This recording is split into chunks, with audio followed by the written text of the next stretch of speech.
Hello and welcome back to the Advancing Healthcare Innovation Show. I am your host, Michael Stamatinos. And if you're new to us, we are super excited to have you here because we're bringing incredible conversations with some really innovative leaders that are painstakingly shaping the future of healthcare. And we're really passionate around leadership, access, and innovation adoption. And if it's your first time tuning in, let me just sort of take a quick step back and tell you what we're trying to do here. We're focused on bringing stories of innovation and leadership to life. And that means talking to real people that are really doing things in the trenches and giving them the opportunity to share their story with our community, within our platform, and ultimately with the world. We've got an amazing action-packed year. So if you haven't checked out any of the historical interviews, make sure that you hit the subscribe button now so that any of the new conversations that we're having come right to you. So our field, it's constantly evolving, it's moving quickly, and it's crucial to have conversations with leaders that actually can envision the future and also embrace innovation at the same time to address a lot of these pressing challenges. So our next guest is actually one of these leaders. So Deanna NaDell is the Chief Nursing Officer at Select Specialty Hospital. She's been instrumental in steering the facility's nursing practices towards excellence and innovation. Her background's extensive, whether it's starting in critical care nursing and nursing education. It really kind of underpins her commitment to enhancing patient care and professional development within the nursing community. So join us today as we explore Deanna's insights, experiences, and highlighting her innovative approaches towards nursing leadership and care in general. So just get ready to be inspired. So Deanna, great to see you. Welcome to the show. Thank you. I'm pretty excited to be here. Yeah. So let's kind of take a step back. So can you share sort of a pivotal moment in your career where where you kind of knew that you wanted to be a nurse to join the field? What happened? What inspired you to sort of join the field and continue to kind of rise up the ranks? I actually knew that I wanted to be in healthcare in third grade. My brother, who's a couple years older than me, in fifth grade, got diagnosed with congenital hepatic fibrosis. And we spent a lot of time in a lot of different university hospitals. University of Chicago being the last one where they did this new procedure with him. And I would like to say essentially cured him, but cured the majority of his symptoms. Um, and so being able to sit and watch the care that the nurses gave, the expertise that the physicians gave, all the way down to how caring, the housekeepers were that, really wanted to make conversation with my family. We spent time in the Ronald McDonald House and how caring, those facilities are, even though they're not necessarily healthcare providers, they work strategically with, the university hospitals to make sure that patients and families are well taken care of. So that left a big impression on you. And fast forward a number of years later, I know you did a tour of duty, um, doing intensive care. Then talk a little bit about sort of your existing role and what your focus is. So I've moved up the ranks. I've done my time, and I am obviously the chief nursing officer now at Select Specialty Hospital in Battle Creek, Michigan. Um, and the majority of my day consists of um, patient engagement and satisfaction, as well as employee satisfaction and engagement, and looking at the tools and resources that we have in order to make sure that we have the best patient outcomes. Some of that is behind the scenes, sitting in the office, of course, doing the reports and looking at the statistics and, running all the quality metrics.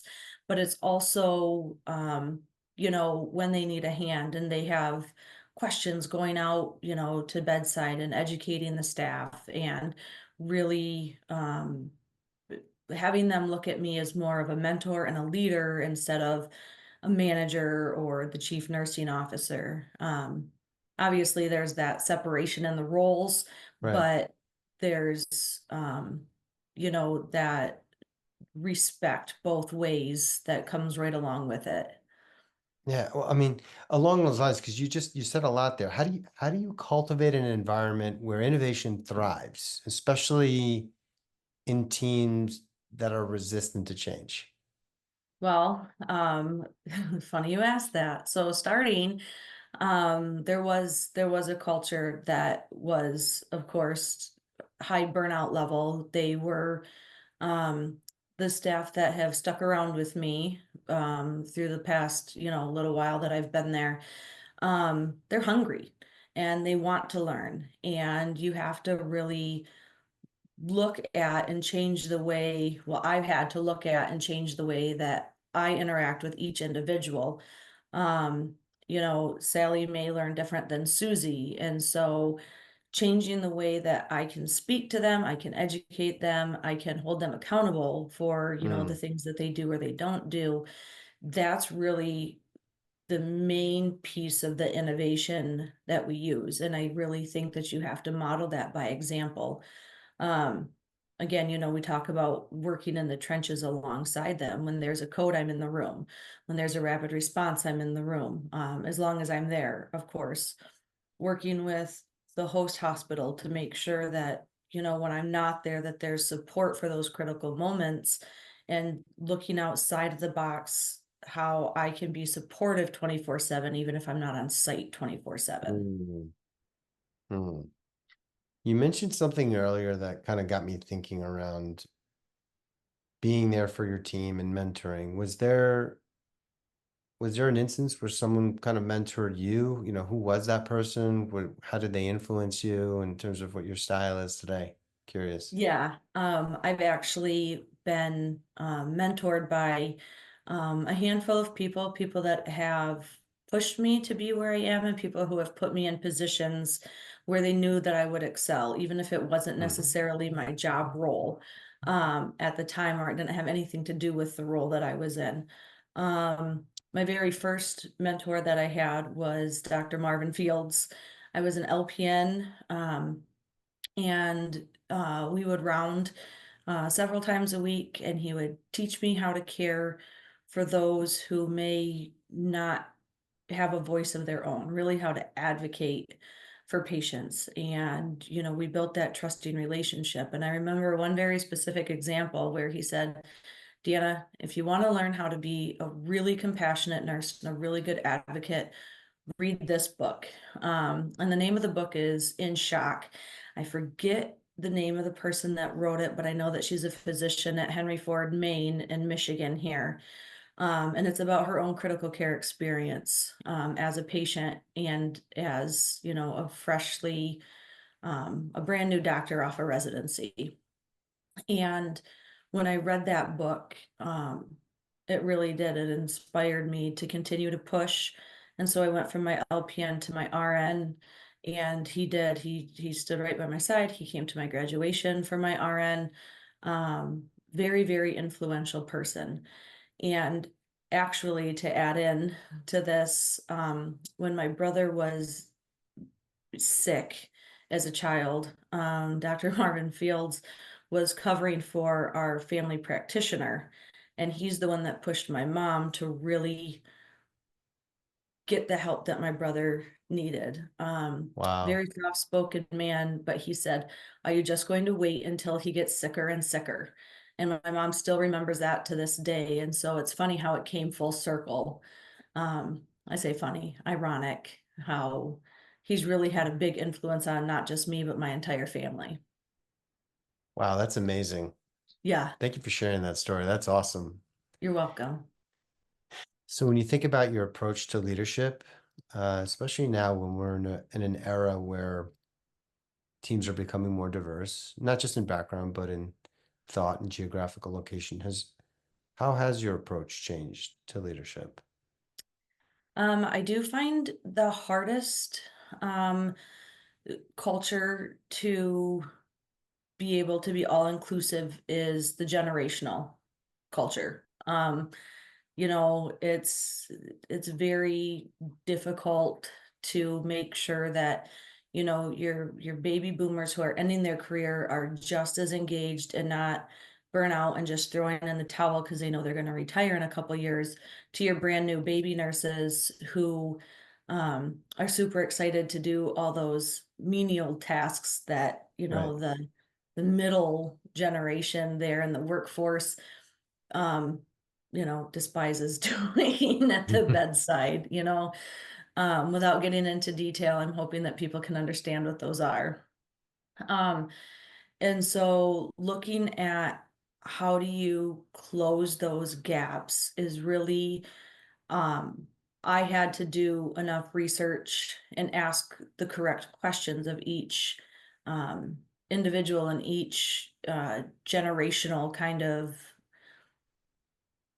era of people, um, and find out what matters to them. And then I would have to educate them on what matters to the next generation. So I'm hoping that, well, I can see it the way that my team is built.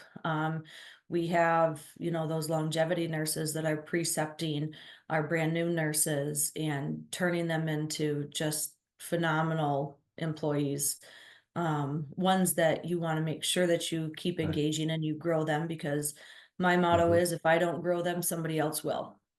That's right. Um, and so being that person that was there for me to put me in the right spot at the right time, being able to identify where those where those are. And that doesn't necessarily mean I'm looking for young leaders to come up. It's I'm looking for, those with lots of experience or those that have brand new fresh eyes to be on different committees like our safety committee, our fall committee, and really pushing those quality metrics towards excellence. What are in your mind when you think about innovation? Like how do you define innovation? And how does that sort of add into what you're trying to do from a quality metrics perspective? I think innovation, a lot of times, the first thing that comes to mind is technology with innovation, because that's what we're blasted Okay. with a Okay. lot. Um, but my idea of innovation is doing it interpersonally, interdepartmentally. How do we use new research with the barriers that we have to motivate and engage and want people to be hungry for knowledge? Um, and how do we always make sure that the patient is at the center of all of that? And I find that people that have gone into healthcare, um, we can put our bias aside and we can all look at the different ways and the innovation, of new ideas coming when people come from other places. Hey, we've done it this way before. Hey, this has really worked with reducing falls when you do it this way. Hey, I've used this protocol before. How can we get it in front of our physicians for them to approve the protocols? And I think that that's the best way to use innovation in a day-to-day clinical workforce where maybe, fiscally you're not going to get the brand newest technology that Mhm. does everything for you. Sometimes you have to be quite creative. Yeah. So it sounds like there's a interdisciplinary focus that's around sort of people, a process, how they approach things, how they co-relate, co-work together. In your opinion, what's an underrated aspect of innovation, in within leadership that doesn't necessarily get attention? However, it has a significant impact. That's a really good question. Um, I think that, um, I've touched on leading by example, but I think that if I want my employees and other people that see me work well with my coworkers, my other leadership team, my other senior leadership team, if we can collaborate, then their departments will collaborate with my department. And I think that, again, we talk about, I always think that I know what's best. That's part of leadership. That's how you get to where you are, in a Right. chief nursing officer role, but really being self-aware to step back and say, hey, I still don't know everything that my respiratory manager knows. I'm never going to. I don't want to know what my case managers do. I mean, I want to know what they do, but I don't want to do their job for them. They've been created to do a very specific job.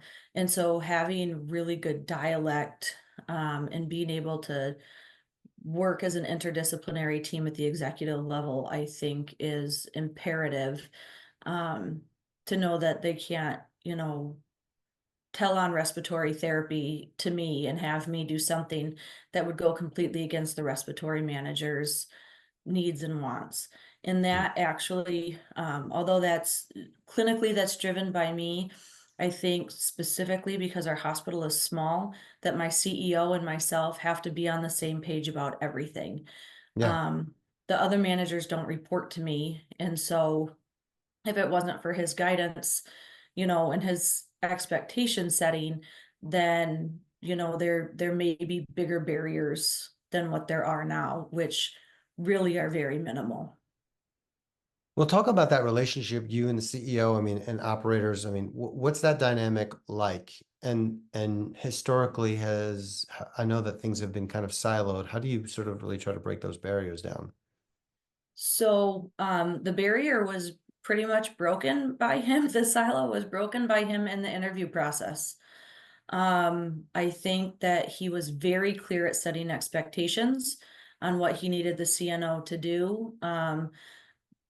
He had been there for several years prior to my arrival and has had experience with other CNOs in that position that, he knew wasn't didn't have the same mission, vision, and values as he Right. did as what Select does. And so starting with the interview process, really telling me his expectations, Mm. and asking my opinion on things has I walked in knowing what I was supposed to do. And then as far as because the CNO role is new, this is my first CNO role. And so he Yeah. has mentored me a lot looking at, the fiscal responsibility, looking at patient days, looking at, you know, the difference between and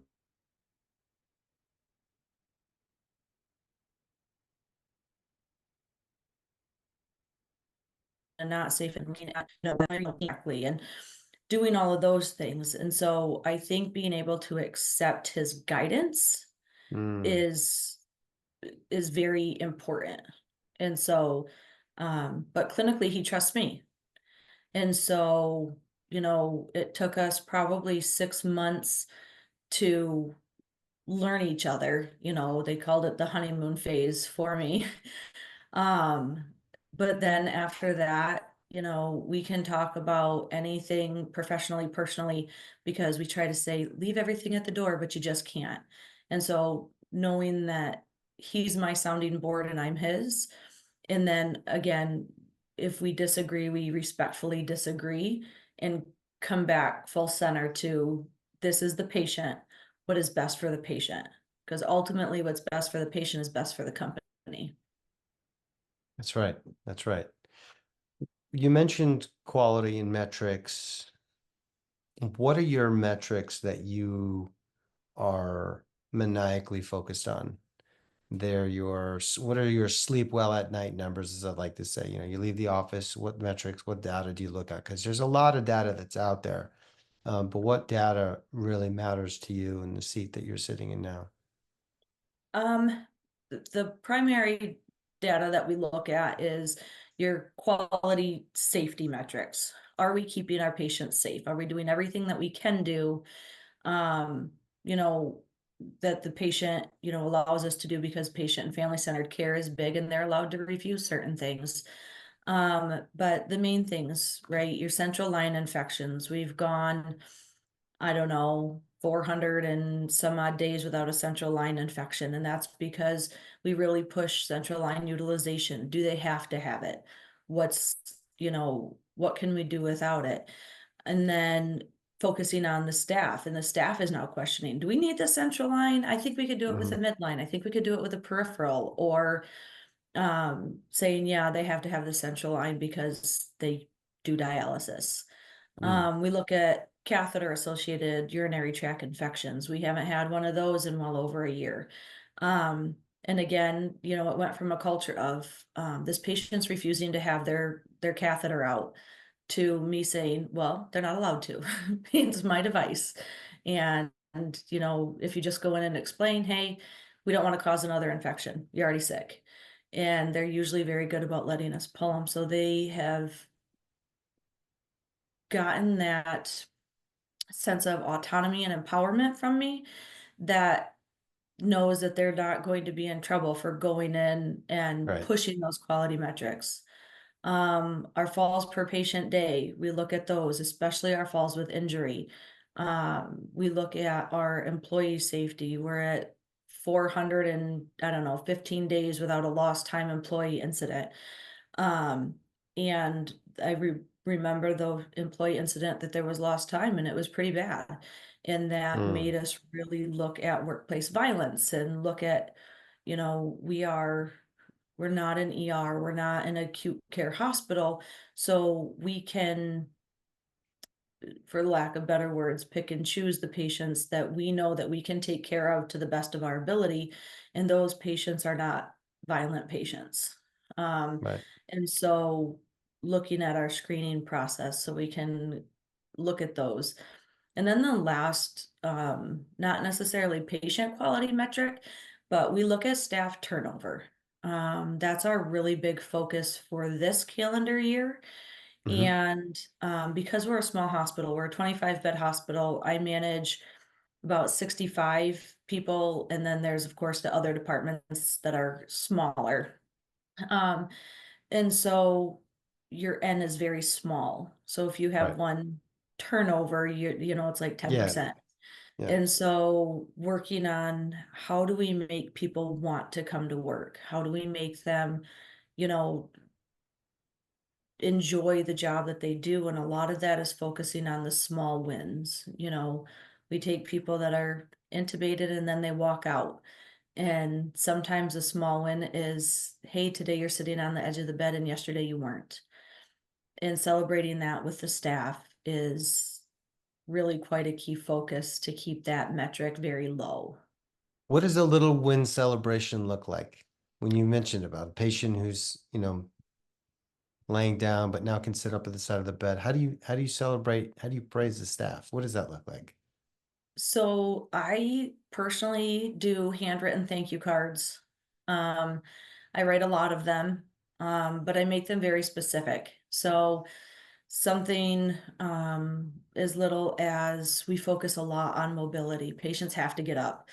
And Yeah. so when somebody has 100% mobility for the month, they get what we call it a meal card, but it's free lunch or free dinner for them, along with a handwritten thank you card from me saying, you did 100%, you did great for our patients. But then we also have the in time real stuff where they come get me. Deanna, come look at this. Deanna, come look at this. And sometimes, it's very, very minimal, but the staff get excited about it. And then we write success stories, of course, with the patient's permission. And, coming in from being intubated and having a very slim chance of good recovery to literally taking steps and walking out. And then we have, um, that we call it a code 13 where everybody comes to the nurses station, every manager, everybody on staff, and we just clap while they walk out of the building with their loved ones. And I think those things That's cool. really help celebrate those successes. Yeah, it definitely makes the hardest job I've ever had the most rewarding job I've ever had.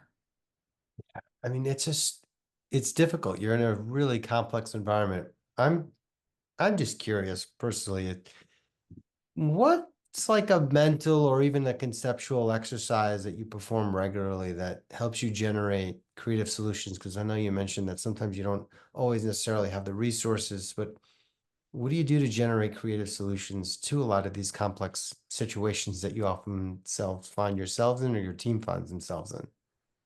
Um, I like to I write it down. I do a lot of Oh, writing. I do a lot of okay. post-it notes, great big post-it notes, and then I start to write ideas. Um, I listen to the concerns or, what is working well, and we focus on that more than what's not. So if we are doing really good with our caudies and clapsies, I know that you guys care about that. How can we push those good behaviors, if you will, towards, staff turnover? So how do Mm. we focus on the positive? You know, Thinking back to, the personality screen of the Clifton Strengths test. Yeah. And we don't all have everything as our strongest or our top six, but using those top six the right way instead of focusing on everybody's downfalls, because, everybody has them, myself included, looking at their strengths and how we can twist those and use those to push the less strong aspects of them. And So does so, everyone on the team take that strength finders test when they come in and work with you? So no, oh, I would love it. Um, but so how do you I, find out what their superpowers are? You mentioned 60 some odd people. I mean, that's a lot of people. Is there a way for you to sort of quickly understand and peg them? Oh, this person is, high energy, high level connectedness. They're a relator, or this person's a maximizer. Maybe we would have put them in this. How do you do that, at scale? um, it takes time. I can't just have one conversation and peg them for what they are. Right. But with time, people come out of their shell and then um, will show me what their strengths are. Mm. And then again, I've had some nurses, I have one very specific example in my head who I didn't think that she was going to make it in our environment. I really didn't. And then one day it just clicked. And then using that click to continue to spark her and continue to reinforce that, you know, Cool. I keep using the word behavior. I don't mean it like Mm. they're animals or anything, but it's a behavior that we want to continue to reinforce. It's a thought process, a critical thinking piece that, um, I'm pretty good at targeting and focusing in on that. Um, I've had people that have demonstrated that for me. And so I take those good qualities from my leaders and my mentors and try to be that same person. Um, and sometimes it doesn't work for me. And so we start back at ground zero, and I'm very straightforward. So I will Mm. ask you, what motivates you? I ask in interviews, what motivates you? What does a good leader look like? Because it doesn't have to sit in my position. Good leaders are on the floor all day, every day. Good leaders are, top performers in their department. Good leaders are those who woo, right? And can get people to follow them. Yeah. And Win so, others over. That's right. yeah. And so, but I start by asking them very clearly, how do you want to be recognized?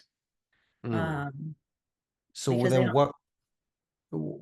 Sorry, finish your thought. Go ahead. no, I didn't have one. Go ahead. I was going to say, what core trait do you look for when you're trying to bring someone new, whether just a frontline nurse or even a mid-level manager? What is sort of that common trait that you look for that continues to galvanize the culture that you've built? So, for the most part, every interview goes through myself and my HR manager. We do every interview together, for my department. So any telemetry techs, nursing assistants, or RNs. Um, and when we sit down, we know their skills. Um, Skills are very teachable. If you're a new grad, you don't know anything really to begin with. Clinicals, you get put where they put you, and that may be a good experience and it may not be a good experience. But so our questions are cultural, and there's 5 of them. And those are the questions those are our foundational questions. And then we can build off of those. And that's, tell me what teamwork looks like to you. How do you work together as a team? Tell me about any conflicts that you've had with a peer or supervisor, and how is it resolved? Hmm. Talk to me about advocacy. How do you advocate for your patients? What if you truly believe something is wrong? What do you do? Do you just say, well, I told the nurse I'm done, or, oh, I told the supervisor I'm done, my hands are washed of it. And then we ask, what does a leader look like to you? And then why do you want to work at Select? Those are our 5 questions.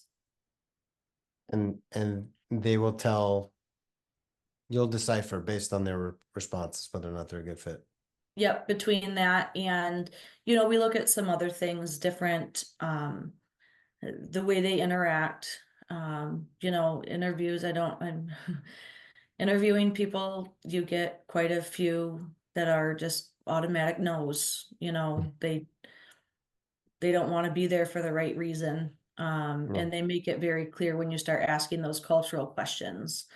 Or when people don't give